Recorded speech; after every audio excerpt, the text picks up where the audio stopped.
seeing the memes in the comments section. I'm done with Total War. 2 weeks later, Shogun 2 epic battle.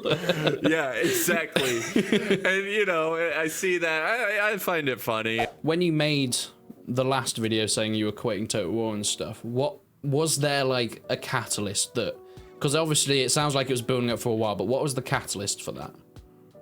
Well, yeah, it was Troy Total War, which I don't know if you remember that game. You know, a lot of times these games, they come out and they're forgotten. I'm a bit of a veteran on that. I've got 40 minutes in that. So. Oh, 40 minutes. And I was given that before it was released. Yeah. Well, yeah, me too. And this is what happened. Well, okay, there's a huge buildup, but it was just like, you have this weird dynamic right now in Total War where you have the history fans and the fantasy fans. Yeah. Which is weird because I don't really see it that way. I love history, don't get me wrong, but fantasy can be just as fun. I mean, I play Third Age all the time. Well, yeah, exactly. Yeah, so if Warhammer had good mechanics, I'd love it. I'd be like, yeah, Warhammer 3, let's go. You know, let's do it.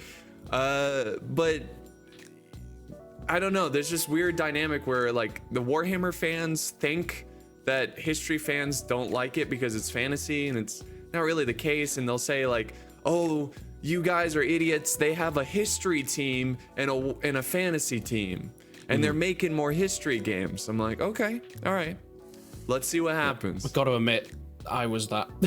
That was me. Well, I was, and that's okay, you know, like I get that makes sense at first, but then Three Kingdoms comes out. That was what we were told. I mean, that's what creative assembly said. So yeah, they're like, calm down, we're still doing history. I'm like, okay, all right, cool. And then they half did it. let's see what Three Kingdoms is about. And then they released it, and I was like, okay, I'm getting real nervous. Because I played Dynasty Warriors, and that's not history, you know, that's superhero stuff. And then they're like, oh yeah, Three Kingdoms is gonna have a hero dynamic, and I was like, oh, so this is the history team, like this is what we get. And you know, everybody was upset about it, and that's why they added records mode, which is just you know, they take away the powers and give the heroes a bodyguard. That's pretty much it. But yeah, that's when I was like, oh, okay, this is bad. Let's wait though, because they were trying to make both sides happy. I think that was a stupid move. I think they need to just make it very strict history, very strict fantasy. But the other thing about Three Kingdoms is they're trying to get in the Chinese market. Like, you know, and they even said that in an interview. They're like, this is going to be big in the Chinese market. And I was like, okay, you know, so now China's going to get to rule the games and how they're made. And yeah, overall, like, I don't think that's inherently a bad thing, but when it changes the gameplay, it's when it's like starts to be a bit more questionable. Because like, obviously I don't mind them making something that would do better in another country, and it's exploring a new time era, but yeah, when they start to change things. But I think you mentioned in your video that there was this whole, I don't know if to call it a conspiracy, about the delay of Three Kingdoms, whether it was them checking with the Chinese government and stuff like that. But yeah, well, I mean, they are very strict on how their history is portrayed, and you know, it has to be a way that they approve, because they want their citizens to view their history in a beautiful light. And hey, more power to them, you know, I respect that.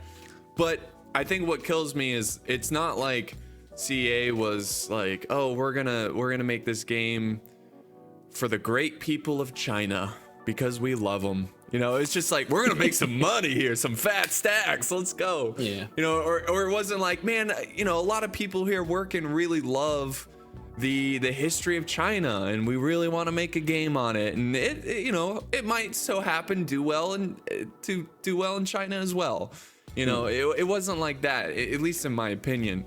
And you know, that came out, and I was like, okay, well, it it was fun. I mean, don't get me wrong. I think they made love Three Kingdoms. I know this might be an unpopular opinion, but it is one of my favorite, at least more recent Total Wars, and I would say I'm a bit less sort of black and white with you. Like, I'm not that bothered about them making at least a Total War that might appear to Chinese fans. It's when it was what was that card game that they did, and that was like, well, that's just a shit game, innit?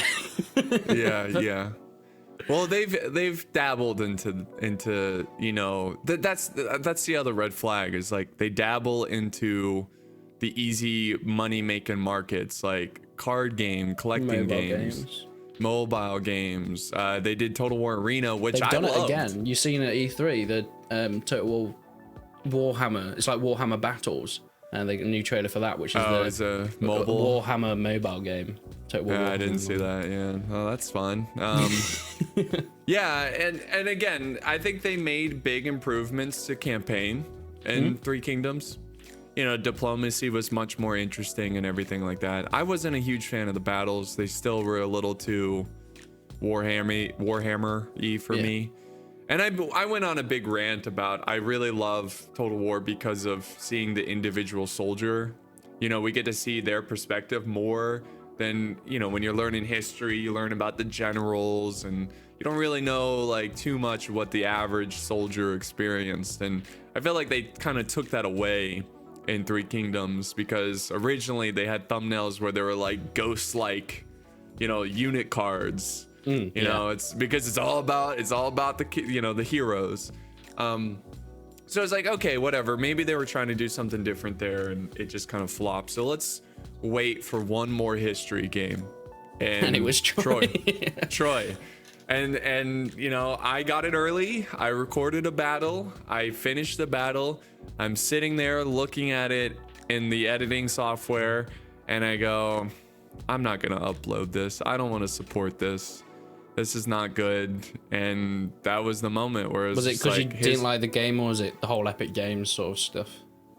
It was, I mean, the Epic Games was more like the icing on the cake. It was more I didn't like the game. It was another hero-based history game, and I was like, this is history now. This is Total War history games now. I mean, you have, I mean, it's like they want, again, they're trying to go middle ground with history and fantasy. They created these like mystical characters, basically like a realistic character, and how they could have came up with the myth of the Minotaur or whatever. Yeah. But I'm like, but at that point, it's just a fantasy character. I mean, it's a single unit, and he's really strong and he's really big, and it's like it might as well just be a real Minotaur, you know. And so I was just like, I don't know. I can't. I'm not really vibing with these history games. So I was just like, I'm kind of done with this. And you know, I see people who are like, oh, you know, they're gonna make Medieval 3 soon, and I'm like, yeah, I can't wait to play as Joan of Arc, and she's shooting a laser beam out of her butthole, and you know, it's like I'm not looking forward to that. Do you think some of that's down to the fact that, I don't know, correct me if I'm wrong, but you're mainly a multiplayer guy, and the multiplayer is, I mean, it's never been incredible. I would say Rome 1 and Medieval 2 have been great multiplayers, but even since like Rome 2, the multiplayer's never been their focus. And I actually think a lot of the features in the single players, even in Troy, there's been a lot of cool things added to the single player, but I guess if that's not really your thing, you're not really noticing many of the new changes. Yeah, that's for sure. That's definitely an aspect to it, because I think there's a huge multiplayer community that they could, that it just, if you look at Shogun 2, that is a complete game. I mean, they have fantastic campaign, they have all these cool new features, they have Avatar Conquest, and that would have been really cool for Warhammer, being able to paint your own soldiers and customizing them, but I just feel like it's lazy. I don't know. And it's not only like, all I'm asking is for bare bones multiplayer. Like, I'm not asking for, there wasn't any in Troy, right, at the beginning? No, it took 6 months for multiplayer to come out, and for Three Kingdoms it took a month after release for them to fix multiplayer. And I just want some siege battles, you know. I mean, it would be cool if they did like a cool reinforcement game mode or like a King of the Hill, or kind of really get creative with it, but they can't even make a bare bones thing. Yeah. So at this point, I don't really think about Total War anymore in terms of the future Total War. I don't really have any ill feeling towards them. I mean, it might sound like it because I'm going on, but I think it's just like, it's always sad when there's something that you were so passionate about, and then there's sort of a turning point where you realize, actually, I don't really love this anymore. And that's kind of like a sad thing. And it's like, I think sometimes you need to sort of just express it. Yeah. No, I mean, I think that's just life, though. You know, it's people come and go. Passions always change, and I just don't like where they're going with Total War. And it's, at the end of the day, too bad, too bad for me. Like, get over it. And that's kind of what I did. I'm sure CA are like, right, what are we gonna do for pixelated Apollo next? What game? They're like, I don't think Apollo's gonna like this. Yeah, they're in the boardroom bringing up ideas, and they're like, right, should we do this one? And like, nah, pixelated Apollo will make a video on us if we do that one. Yeah, it's like, no, we can't do that. Yeah, that would be great. I wish they were like that, but no. I mean, obviously, I have a certain taste for Total War. Not everybody has, and I say that all the time. I say, if you like Warhammer, that's awesome. That's great. If you can play it and you enjoy it, more power to you. It's just not for me. And I think I'm just an older generation. I think, a lot of people who agree with me just played the old ones and kind of just don't really vibe with the new ones.